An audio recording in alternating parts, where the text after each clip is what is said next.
What's up, guys? Tim Halstead here for episode 44 of Building Up the 409 Cleveland.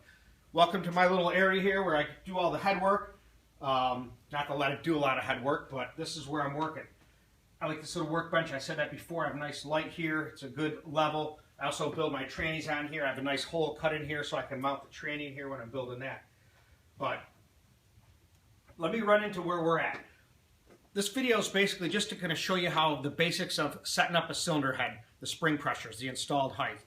I did it before on my other video when I was building this initially, and what I used then was a telescoping gauge. And I'll tell you, there's a margin of error. It's all technique dependent, unless you've been doing it like Rody did for 50 years. You got to have one of these. This height mic is the way to go. Makes the job simple, I'm telling you. So I had measured these with the height mic, and I'll tell you, I didn't do that good of a job of setting them up. There was a couple that I think one was 2/100. You know, a couple were like 2.0. And the issue that you have with the installed height, and the importance of it is it sets that seat pressure. So in this case, a 1.95 installed height gives me 275 at the seat. So, and on the nose, I want to say it's 765. If this is set up at 2.0, the seat pressure drops to 218. That's a big difference, man. And if you're going to run high RPMs, you can let that valve get out of control. You'll end up with float. So you want to make sure you got the spring set up to match what you're going to do in regards to the cam RPM range of the motor. So I'll show you what I did. I'll set it up with the old shims, and I'll show you what I measured, and then I'll put it together with the new shims. You'll see the difference. But this is stuff you can do yourself. I never did this before, and I'm kind of glad that I didn't run this motor with those spring pressures, because I probably would have had an issue. And I think that's Rody taking care of me there again. Thanks, Don. So hopefully you're following along and picking up some information for your own program, and let's get going. Now, one thing I do is I use a paper towel, just a shop towel, fold it up, and I put it underneath the valve, so when I set this up, it's a lot easier for the valve to be up. It's not falling down on you, and you can set the pack up with a height mic easy without any issues.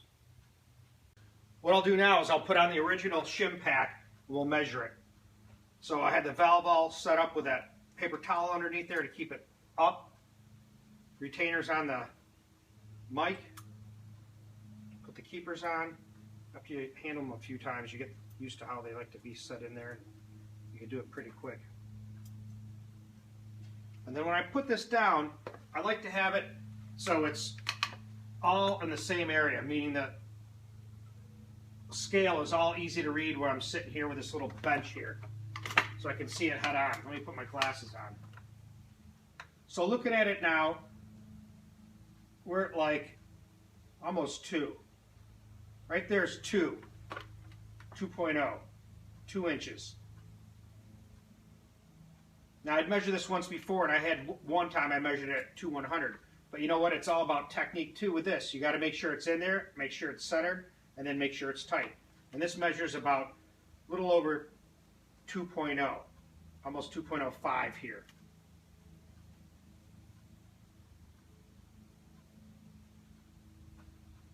If you squeeze a little bit, you might get 2/100, but right now it's not, so that's cool. Then basically you just unscrew it, bring it down, pop your keepers off, take your shim pack out. I have another one here that I had checked out. Make sure your locator's on there, put it back down. And I wanted the installed height to 1.950.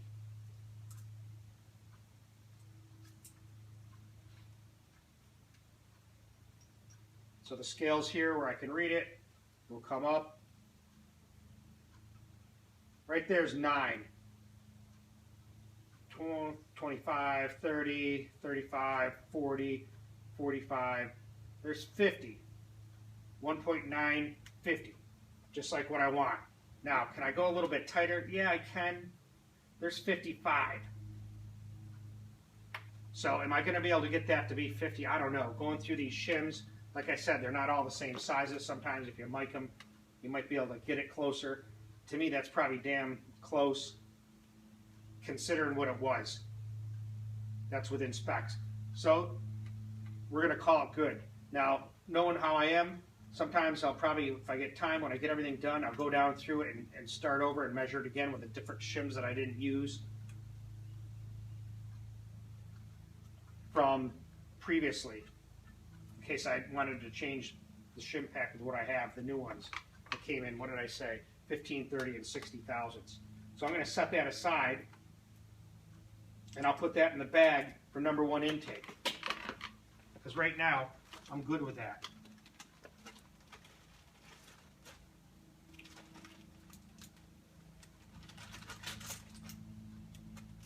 Now let me get an exhaust set up, and we'll measure that.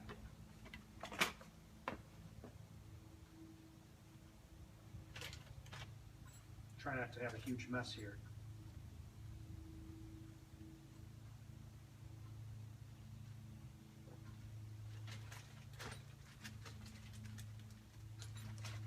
And so I have the titanium exhaust valve. Gently put that in place. Move my little cloth there to help keep it from hitting. Makes it easier to get everything on here. Take out the retainer. This shim pack that we had, keepers, and spring locator, which is... So I got the exhaust there. Let's do this shim pack and see if this measures.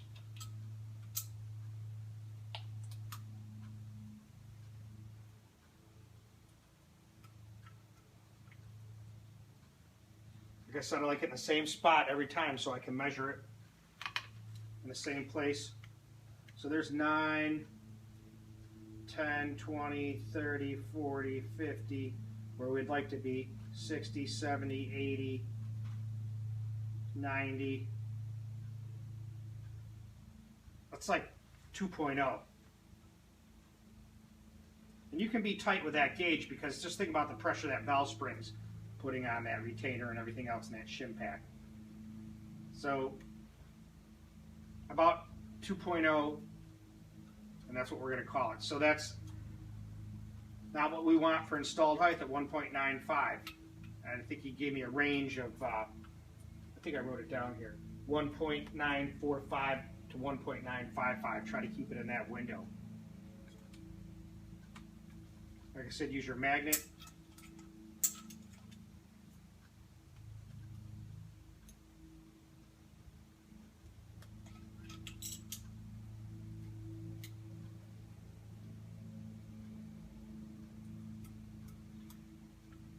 Dude's already mowing his lawn.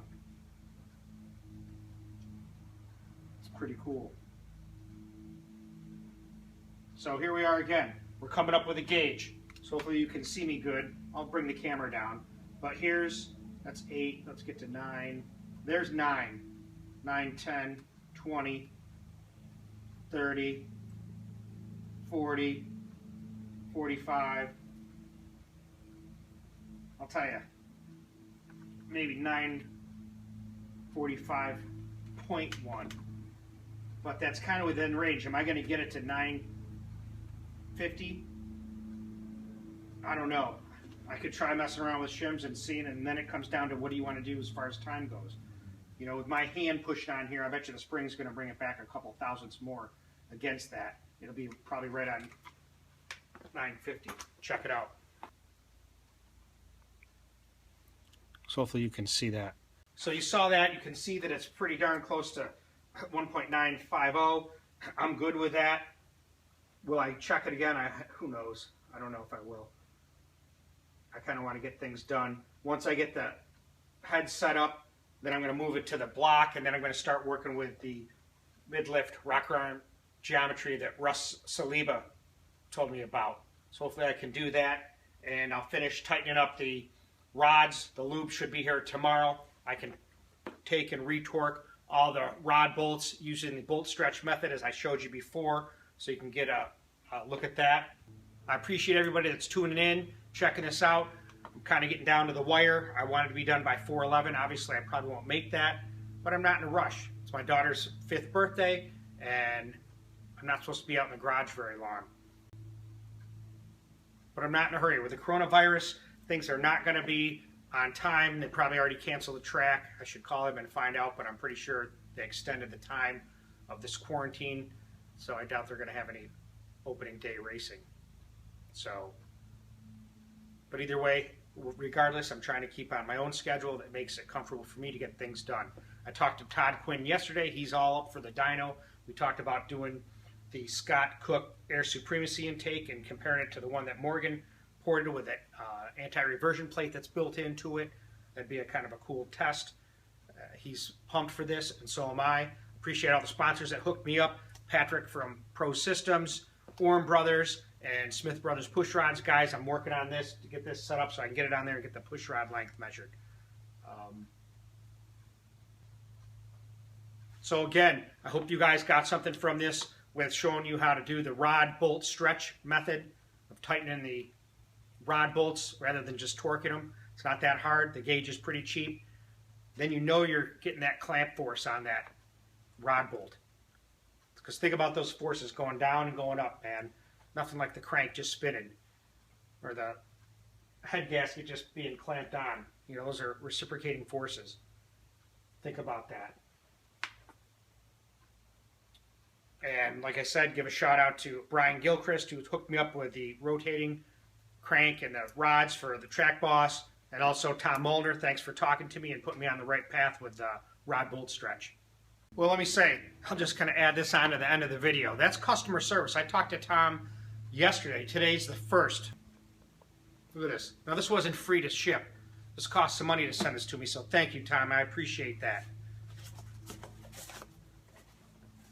This is the Extreme Lube, pressure lube that he was talking about, that he uses with his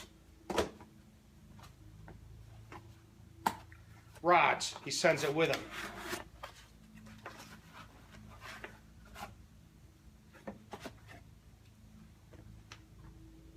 Right there. Thanks, Tom. I appreciate that. I'll hook you up somehow. Got the Molnar Technologies sticker. We'll have to put that down. Put it on the car.